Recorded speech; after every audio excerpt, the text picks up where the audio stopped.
नमस्कार। आज हम पढ़ेंगे श्री श्याम चरण दुबे जी द्वारा लिखित पाठ उपभोक्तावाद की संस्कृति, जो कक्षा 9 के पाठ्य पुस्तक क्षितिज में पाठ संख्या 3 के रूप में अंकित है। धीरे धीरे सब कुछ बदल रहा है। एक नई जीवन शैली हमारे सामने प्रस्तुत होती चली जा रही है, अपना वर्चस्व स्थापित कर रही है। एक नया जीवन दर्शन उपभोक्तावाद हमारे समक्ष आ रहा है। चारों ओर उत्पादन आपके लिए है, उपभोग के लिए है, आपके उपभोग के लिए है, आपके सुख के लिए। सुख की परिभाषा अब परिवर्तित हो चुकी है। सुख का अर्थ उपभोग है, सुख का अर्थ बाजारवाद है, सुख का अर्थ दिखावा है। उत्पाद तो आपके लिए है, पर आप ये भूल जाते हैं कि जाने अनजाने हम अपनी संस्कृति, अपना कल्चर बदलने के चक्कर में या दूसरी संस्कृति अपनाने के चक्कर में अपना चरित्र भी बदल रहे हैं और विलासिता के जो उत्पाद हैं वो कहीं ना कहीं हमारे लिए समर्पित होते जा रहे हैं या हम उन उत्पादों के लिए समर्पित होते चले जा रहे हैं। विलासिताओं की सामग्री से बाजार भरा पड़ा और विज्ञापन हमें लुभाने की जी तोड़ कोशिश कर रहे हैं। अब ज़्यादा बड़ी बात नहीं, टूथपेस्ट को ले लीजिए। जब हम छोटे थे तो हम अक्सर कोयले से दांत मांजने की कोशिश करते थे, तो हमारे माता पिता, हमारे बड़े बुजुर्ग घर के हमारे हाथ से वो कोयला हटाकर हमारे हाथ में मिसवाक या दातून दे दिया करते थे, जो नीम या बबूल की बनी होती थी। आज अगर हम टूथपेस्ट लेने चले जाते हैं तो बाजार में सैकड़ों तरीके के टूथपेस्ट है।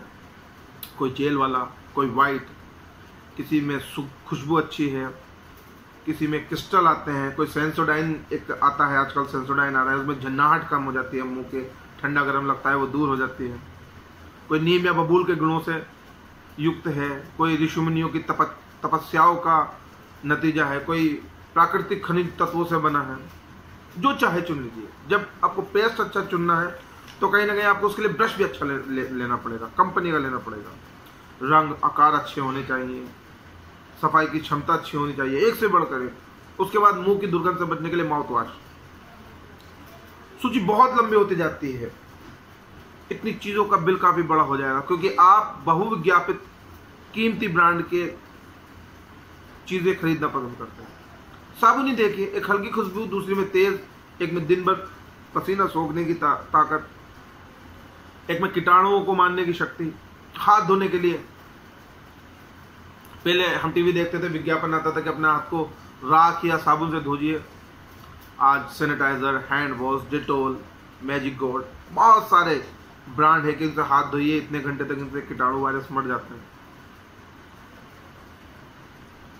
फिर इस अंधी दौड़ को तेजी देने में एक बहुत बड़ा योगदान है हमारे सिने स्टार्स का, हमारे स्पोर्ट्स स्टार का। अमिताभ बच्चन से लेकर तुषार कपूर तक, शाहरुख खान, सलमान खान, आमिर खान, अक्षय कुमार, अजय देवगन, जॉन अब्राहम विभिन्न प्रकार के उत्पादों का प्रचार प्रसार करते हैं। सचिन तेंदुलकर, विराट कोहली, महेंद्र सिंह धोनी, सौरव गांगुली, राहुल द्रविड़, यहाँ तक कि दूसरे खेलों के जो बहुचर्चित चेहरे हैं, चाहे वो मुक्केबाजी से संबंधित हो, कुश्ती से संबंधित हो, हॉकी से संबंधित हो, वो लोग भी आज विभिन्न प्रकार के उत्पादों का प्रचार प्रसार कर लेते हैं। पहले सानिया मिर्जा टेनिस स्टार थी, वो काफ़ी चीज़ों का प्रचार प्रसार करती थी, तो उनके बाद साइना नेहवाल का भी नाम जुड़ गया। फिर गीता फोगाट, बबीता फोगाट जो कुश्ती में भारत के लिए जिन्होंने नाम रोशन किया, वो भी आ गए। फिर योगेश्वर दत्त। तो कहीं ना कहीं जिन लोगों को हम पसंद करते हैं वो इस अंधी दौड़ को बढ़ावा देने के लिए अपना पूरा जी तोड़ से कोशिश करते हैं। हम भी उनके पीछे पीछे चलने लगते हैं कि अगर सलमान खान कौन सी कंपनी के कपड़े पहनता है, शाहरुख खान कौन सी कंपनी के जूते पहनता है, अमिताभ बच्चन कौन सी कंपनी का चश्मा लगाते हैं, सानिया नेहवाल बालों को कहाँ कैसे कलर करती हैं, और इन चीज़ों को देखते देखते हम भी उस दौड़ के पीछे, हम भी उस उपभोक्तावाद की संस्कृति को फॉलो करने लगते हैं। किसी भी सम्राट महिला का अगर हम ड्रेसिंग टेबल देखेंगे तो 30-40 हज़ार का उसके सौंदर्य प्रसाधन से भरी पड़ी होती है। ईद हो, दीपावली हो, लोहड़ी हो, बैसाखी हो, शादी का समारोह हो, सगाई हो, बच्चे के मुंडन से लेके भाई के तिलक तक 2-3 घंटे महिलाओं को तैयार होने में लगते हैं। तो उसमें एक बहुत बड़ा कारण है कि वो जो उनकी ड्रेसिंग टेबल है उसमें 20-30 हज़ार रुपये का सामान भरा होता है। अब पुरुष भी इसमें पीछे नहीं है। आज पुरुष अगर शेविंग कराने जाते हैं तो उसमें इतनी वैरायटीज़ आ गई हैं। पहले हम ब्रश से फोम बनाते थे, आज रेडीमेड फोम आ गया, फिर उसमें नए नए तरीके के ब्लेड, उससे शेव हो जाती है, फिर उसमें आफ्टर शेव लगाना, उसके बाद क्रीम लगाना, बालों को कलर करना। पुरुष भी इस अंधी दौड़ से पीछे नहीं।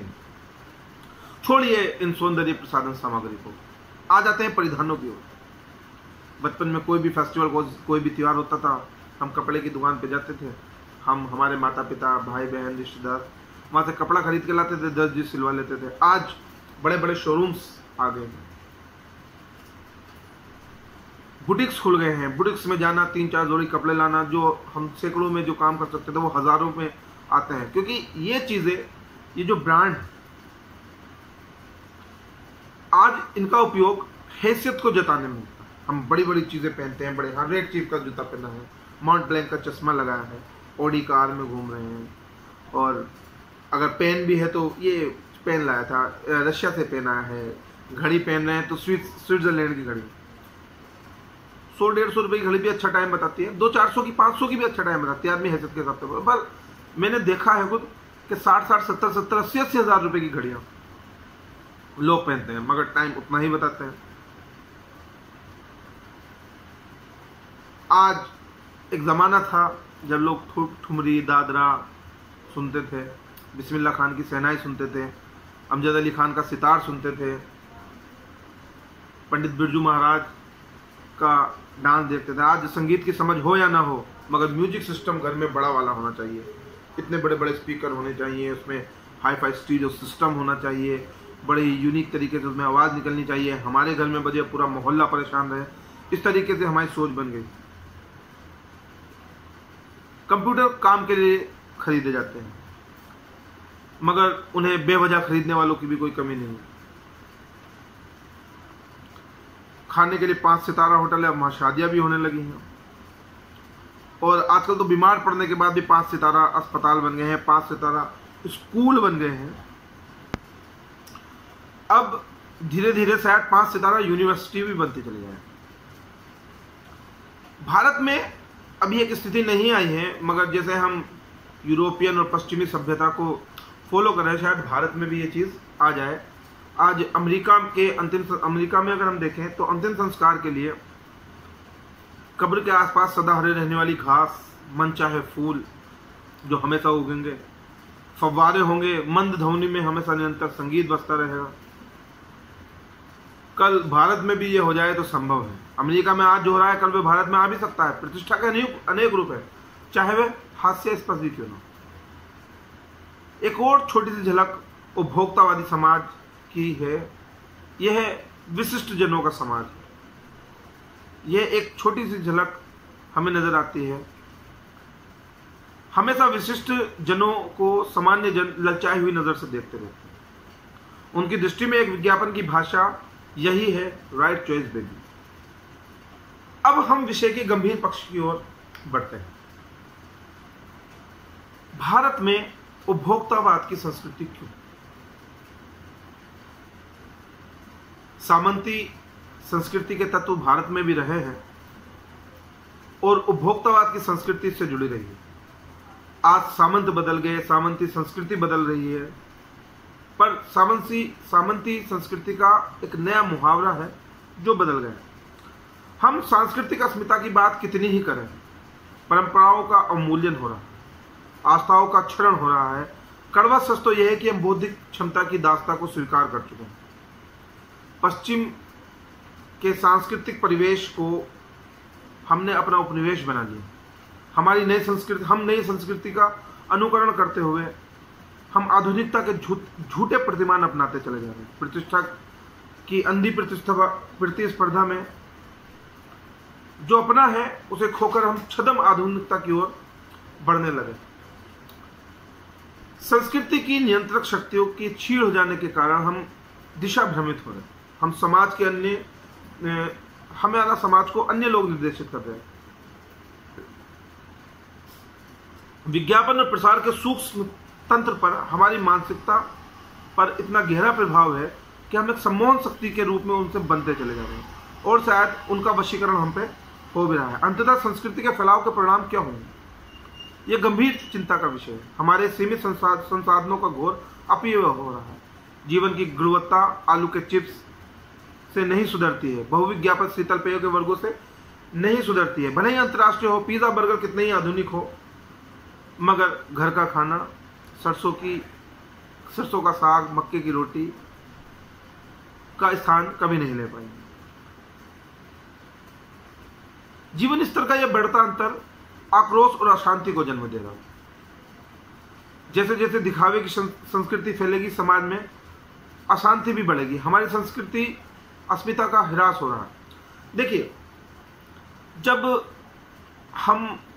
हमारी जो सोच है वो हमारी आय से अधिक हो जाती है, हम होड़ करने लगते हैं। हमारे बराबर में धनवान व्यक्ति है, उसके घर में फ्रिज है, कूलर है, वॉशिंग मशीन है, मोटरसाइकिल है, कार है, घर में टाइल्स लगी हुई हैं, बाहर फर्श संगमरमर का है। हमारी जो आय है वो उसके बराबर नहीं। तो हम क्या करते हैं, इन चीज़ों को, ये उपभोक्तावाद की संस्कृति हमें भ्रष्टाचार बनाती है, रिश्वतखोर बनाती है, चोर बनाती है। अगर हमारे पास साधन संपन्न है हम, और हम उन चीज़ों का उपभोग कर रहे हैं तो कोई परेशानी नहीं, मगर हम जब होड़ में इन चीज़ों के लग जाते हैं तो कहीं ना कहीं हम अपराध और अशांति की ओर बढ़ जाते हैं। आज हम विकास के विराट लक्ष्य से दूर हट रहे हैं। हम झूठी तुष्टि के लिए तत्कालिक लक्ष्यों का पीछा कर रहे हैं, मर्यादाएं टूट रही हैं, परिवार टूट रहे हैं, नैतिक मानदंड ढीले पड़ते चले जा रहे हैं, व्यक्ति केंद्रता बढ़ रही है, स्वार्थ परमार्थ पर हावी होता चला जा रहा है, भोग की आकांक्षाएं आसमान छू रही हैं। किस बिंदु पर यह दौड़ रुकेगी? रोज नए उत्पाद आते हैं। अभी कुछ दिनों पहले एक भारत में एक कंपनी है जो मोबाइल सेल्युलर फ़ोन की कंपनी है, जियो, उसका परिचालन शुरू हुआ। उसके बाद ऐसी प्रतिस्पर्धा आई कि सभी लोगों को अपने डाटा प्लान्स चेंज करने पड़े। फिर कोई नई कंपनी आएगी, वो कुछ करेगी। शीतल पेयजल, हम घर की लस्सी, शिकंजी, ठंडाई का स्वाद भूल चुके हैं। आज जाते हैं Thums up, Pepsi, cold drink, इन चीज़ों को वरीयता देना शुरू कर दिया है। चाहे ये हमारे स्वास्थ्य को कितना ही हानि पहुंचाए, चाहे ये हमारी जेब को कितना ही हानि पहुंचाए, मगर उपभोक्तावाद में हम कहीं ना कहीं इन चीज़ों की अनदेखी कर कर एक दूसरे की होड़ करने लगे हैं। गांधी जी ने कहा था कि हम स्वस्थ सांस्कृतिक प्रभावों के लिए अपने दरवाजे खिड़की खुले रखेंगे, पर अपनी बुनियादी जो संस्कृति है उसको कायम रखेंगे। उपभोक्ता संस्कृति हमारी सोच, नींव को हिला रही है। यह एक बड़ा खतरा है, भविष्य के लिए एक बड़ी चुनौती हो जाएगी। यहां प्रश्न आता है कि हम उपभोक्तावाद, नए उत्पादों का ग्रहण करना, नई तकनीकों को अपनाना, नई चीज़ों के प्रयोग में लाना, नई सोच को विकसित करना बुराई नहीं है, मगर जब हम उपभोक्तावाद की सोच में अंधी दौड़ में शामिल हो जाते हैं, केवल चीज़ों का इस्तेमाल आधुनिकता को बढ़ावा देने के लिए, अपने रहन सहन को स्तर को बढ़ावा देने के लिए, अपने झूठे तुष्टिकरण के लिए, दिखावे के लिए उसे प्रयोग में लाते हैं, तो ये हमारे नैतिक मूल्यों का हिरासी करते हैं। कहीं ना कहीं हम भ्रष्ट होते चले जाते हैं। हमारे परिवार में, हमारे समाज में अशांति पैदा होती चली जाती है, हमारे अंदर जलन का भाव पैदा होता है। तो लेखक श्यामचंद्र दुबे जी का कहना है कहीं ना कहीं उपभोक्तावाद से हमें बचना है। कोरोना महामारी, आज पूरे विश्व में कोरोना नाम की महामारी फैली हुई है। कहीं ना कहीं प्रत्येक व्यक्ति इससे सीधे तौर पर या अप्रत्यक्ष तौर पर ग्रसित। मध्यम वर्गीय अपने कारोबार को लेकर परेशान है, मजदूर अपने काम धंधे को लेकर परेशान है। तो इन सब बातों का कहीं ना कहीं उपभोक्तावाद पे भी असर पड़ रहा है। तो हमें करना क्या है इस महामारी से बचने के लिए? अभी इसकी कोई वैक्सीन का इजाद नहीं हो पाया है, तो हमें करना क्या है? अपने दिन में 4-5 बार, 10 बार, 20 बार जब भी घर से बाहर जाएं, किसी चीज़ को छुएं, अपने हाथ अच्छे से धोने। अब गर्मी का मौसम है तो हम 1-2 बार नहा भी सकते हैं, साफ कपड़े पहन सकते हैं, साफ बिस्तर पे सो सकते हैं, घर से ज़्यादा बाहर ना टहलें, नए लोगों के संपर्क में ना आए, साफ रहें, सुरक्षित रहें। जय हिंद, जय भारत।